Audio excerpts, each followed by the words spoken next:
억지로 나를 사랑하려고 하지 마세요. 단순하게 말해서 나의 잘못된 믿음이 이 수치스러운 감정, 내가 싫은 감정을 일으키게 되는 거예요. 안녕하세요, 산토끼입니다.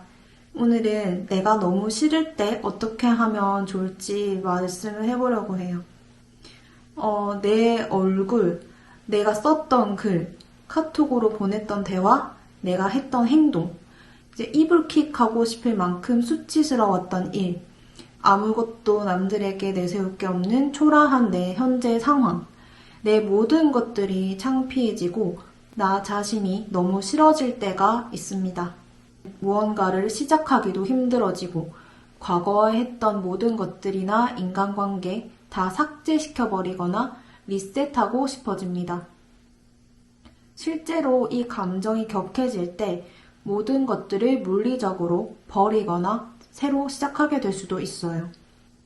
모임에서 갑자기 나와버리고 프사를 내리고 대화방을 갑자기 나와버리고 갑자기 탈퇴를 하고 썼던 글들, 내 흔적들을 다 지워버리고 인간관계를 갑자기 끊어버리고 과거의 것들을 다 버린 후에 새로운 삶과 관계를 시작해보려고 하지만 다시 수치심이 올라와가지고 이것들을 버리는 패턴이 반복될 가능성이 매우 큽니다. 하지만 이 감정들은 계속 내 안에 존재하기 때문에 상황을 아무리 변화를 시켜도 계속 똑같은 수치심, 나 자신을 싫어하는 감정들은 끊임없이 올라오기 때문에 이거를 버리거나 이불킥을 하거나 하면서 그런 상황들이 반복될 수밖에 없는 거예요.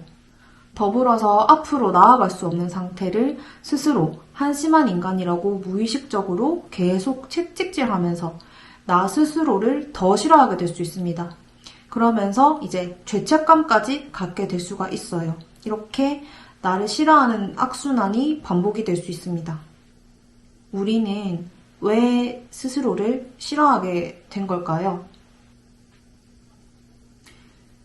나를 싫어하는 건 사실 세상에서 환영받지 못하는 감정이에요.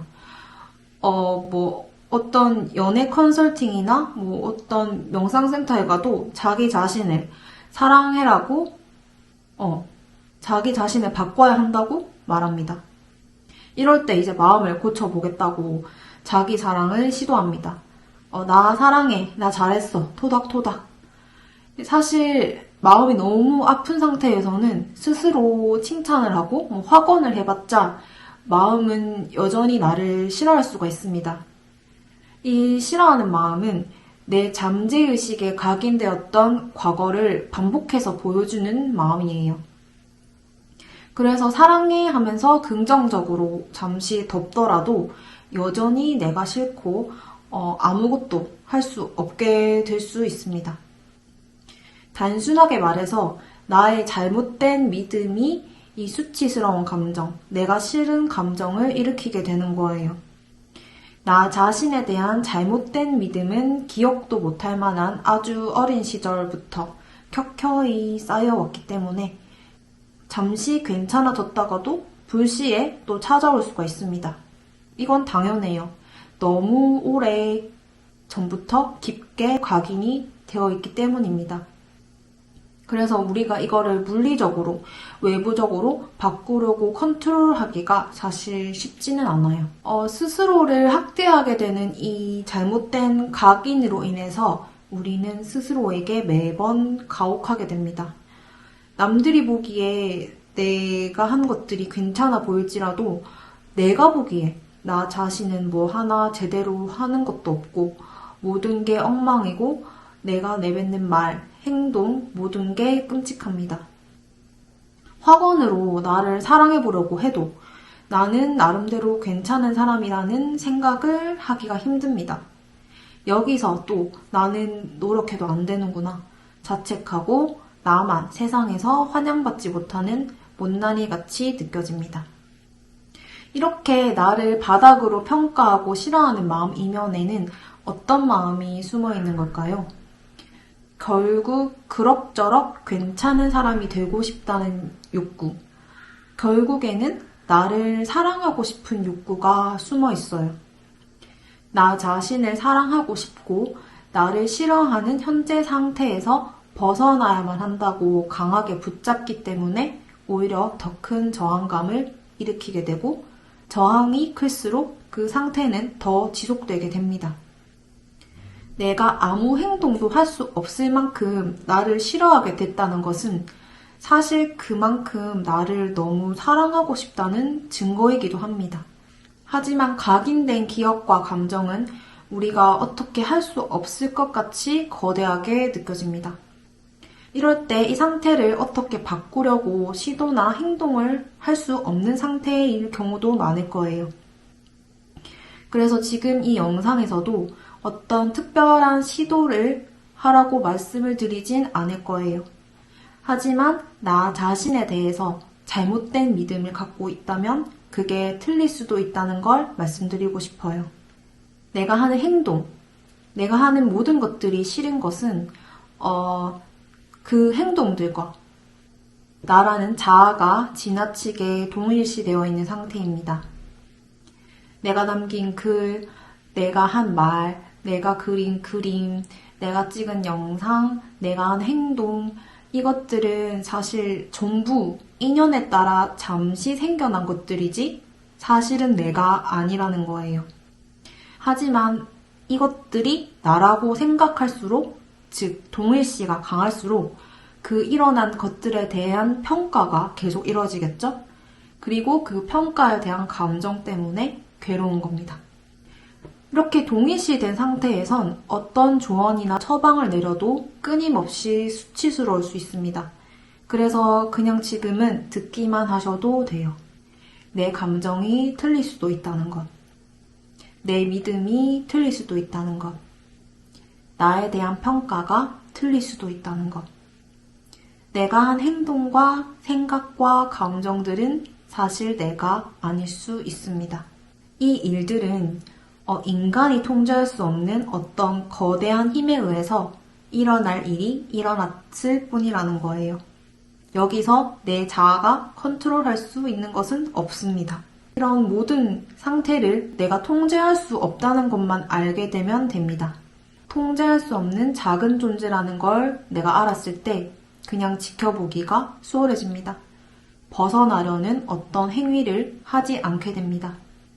그렇게 나 스스로에 대한 감정을 놓아버림이 가능해집니다. 약간의 행동 요령을 말씀드리자면 내 자아에 집중되어 있는, 즉 자의식 과잉 상태를 조금만 의식적으로 넓혀봅니다. 내 생각, 내 뇌는 지금 나 자신에게 덕지덕지 붙어있는 상태예요. 이걸 의식적으로 넓혀보는 겁니다. 내 머리 크기만큼 쪼그라져 있던 내 의식을 지금 내가 머물고 있는 내 방 크기만큼 넓혀봅니다. 그리고 10년 후의 관점에서 나를 바라봅니다. 예를 들면 내가 10년 전에 이불킥했던 사건, 사고들 지금 보면은 되게 귀엽고 별일 아니었네, 아무렇지 않았네 이렇게 생각이 들 거예요. 그것과 마찬가지로 10년 후의 관점에서 지금 내 모습을 바라보면은 별일이 아니고 귀여워 보일 수가 있다는 거죠. 그리고 지구 반대편 전혀 다른 문화권의 관점으로 나를 바라봅니다.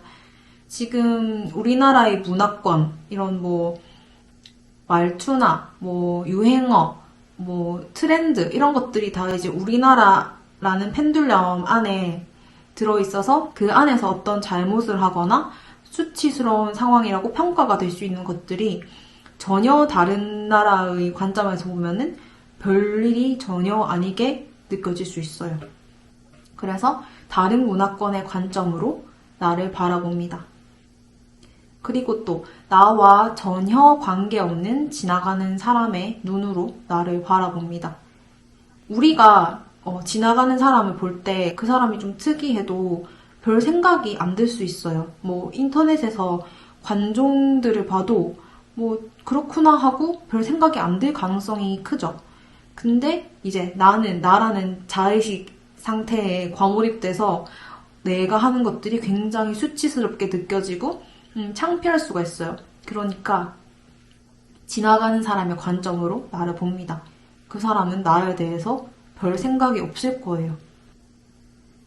또 이제 더 나아가서 100년 후의 관점에서 나를 바라보기도 하고, 태양의 관점에서, 달과 별, 그리고 이렇게 무한한 우주의 관점에서 나를 바라봅니다. 우리는 우주의 관점에서 보면은 먼지라는 그런 말들이 있잖아요. 사실 그렇기도 하고요. 그렇게 되면은 내가 했던 이 사소한 말 한마디, 내가 SNS에서 보인 내 창작물, 이런 것들이 정말 아무것도 아니에요. 거기다가 평가를 하고 의미를 붙인 거는 내 잘못된 믿음이었을 뿐이라는 거죠. 그래서 나를 이제 우주의 먼지 같은 관점으로 바라봅니다. 이렇게 관점을 달리하고 의식을 조금만 넓혀서 바라보면은 내가 한 것들은 사실 그렇게 별 의미가 없고 별로 중요하지 않다는 것을 알게 될 수 있습니다. 나에 대해 부정성이 강하게 올라왔다는 것은 이것에 휘둘리지 않고 교정할 수 있는 타이밍이기도 합니다. 그러니까 의식을 넓히고 관점을 달리해서 지켜보세요. 아무것도 할 수 없을 때는 그냥 유튜브 실컷 보고 재밌는 거 실컷 보시면 됩니다. 이게 몇 달간, 몇 년간 지속되어도 괜찮다는 마음으로 하시면 됩니다. 그렇게 애쓰지 않고 내 상태를 내버려 둘 때 각인되었던 내 잠재의식을 교정할 수 있게 됩니다. 여기서 더 나아가서 나를 성장시키려는 욕구가 올라올 때 이때 해야만 해 라는 마음이 올라와서 오히려 더 하지 못하게 될 수 있습니다. 이때도 이 해야만 해 라는 생각을 의식을 넓힌 상태에서 그냥 던져줍니다. 방 크기로 의식을 넓히고 우주 크기만큼 넓혀서 이 해야만 해라는 생각을 그 넓은 마음에 그냥 던지는 거예요. 우리가 의식을 넓혀야 하는 이유는 작은 물컵에다가 이렇게 불순물을 떨어뜨리면은 그 물이 탁해질 거예요. 그렇죠? 우리가 의식이 좁은 상태에서 이걸 해야만 해, 하면 안 돼, 이런 생각들, 평가들이 우리의 의식을 흐리게 만들어요. 하지만 우리가 의식을 방 크기만큼, 그러니까 물그릇이 방 크기만큼 넓어진 상태에서 해야만 해, 하면 안 돼, 이런 평가들을 떨어뜨리면 물이 덜 탁해지겠죠? 그렇게 해서 이거를 무한한 우주 크기만큼 물그릇을 넓힌다면 이 해야만 해, 하면 안 돼, 이 평가들, 이 생각들이 별 힘을 못 쓰게 돼요. 이렇게 힘을 못 쓰게 되면 저항이 없어지고 저절로 할 수가 있게 되는 거예요. 이렇게 생각과 의식이 넓어진 상태에서 무언가를 해도 되고 안 해도 되는 상태가 되고 이때 힘들이지 않고 할 수 있게 됩니다. 나 자신이 싫은 건 누구나 갖고 있는 마음이에요. 엄청 유명하고 인기 많은 스타들도 마찬가지로 갖고 있을 수밖에 없어요. 나 자신을 아무리 사랑하고 좋아하기만 하는 사람이라고 해도 모든 감정은 좋다, 싫다, 세트이기 때문에 그 이면에는 싫어하는 마음도 있을 수밖에 없는 거예요. 그런데 이제 여기서 차이점은 스스로가 싫은 거를 바꾸려 하고 교정하려고 하고 그렇게 할수록 저항하는 힘이 더 거세지는 거기 때문에 더 싫어지고 더 벗어나기가 힘들어집니다. 엄청 예쁘고 잘생기고 돈 많고 인기 많고 이렇게 잘난 연예인들도 자기가 싫다는 마음에 사로잡힐 수가 있어요. 왜냐면 이걸 바꾸고 교정해야만 한다고 계속 애쓰기 때문이에요. 그러니까 이럴 때는 그냥 편하게 싫어하시고 그냥 내버려둬도 괜찮습니다. 어떻게 애쓰지 않는 게 오히려 더 좋습니다. 나에 대해서 싫은 점을 그냥 인정하고 내버려줄 때 나를 좋아하는 마음은 자연스럽게 나올 수밖에 없습니다. 그러니까 억지로 나를 사랑하려고 하지 마세요. 억지로 자기 사랑하지 않아도 됩니다. 결국에 나를 싫어하는 마음이 나를 사랑하는 마음과 같아요. 그러니까 싫어하는 마음을 버리지만 마세요. 이 마음이 수용이 될 때 나를 좋아하는 마음은 애쓰지 않아도 저절로 나오게 됩니다. 그러니까 지금 내가 너무 싫으신 분들은 아무것도 하지 말고 그냥 의식만 조금 넓힌 상태로 충분하게 푹 쉬고 나를 싫어하는 상태를 경험하시면 됩니다. 아무것도 하지 않으셔도 나를 싫어하는 상태를 나를 좋아하는 상태로 바꾸려고 하지 않아도 됩니다.